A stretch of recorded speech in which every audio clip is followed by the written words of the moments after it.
Hereby we know that we are of the truth and shall assure our hearts before him. He says, hereby we know. By loving in deed and in truth, we confirm the reality of our salvation.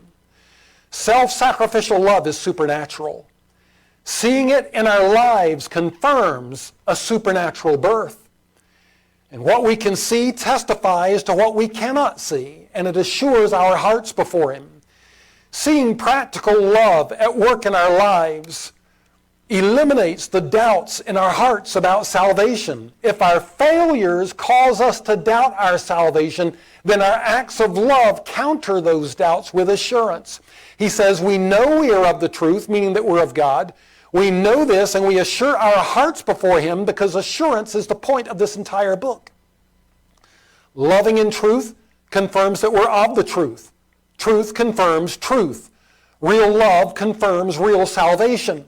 When Jesus said that all men would know that we're his disciples by our love, all men included ourselves as well. It's an assurance to us too. We see God's love working its way out into our lives, and that assures our hearts before him. And right here, in this verse, John is turning a corner. All of the verses prior to this, he's been hitting very strongly against the false assurance that counterfeit believers, counterfeit Christians have. He's been dwelling on the fact that children of the devil neither live consistently nor love consistently with what God tells them to. And he's been trying to provoke their conscience. He's been trying to prick their hearts, that part of them that condemns them when they do what they believe is wrong. He's been trying to open their eyes to their sin and their need for repentance and genuine salvation. But you know what one of a preacher's hardest jobs is? Comforting the afflicted while afflicting the comfortable. And doing them both at the same time without incurring any casualties among the real sheep.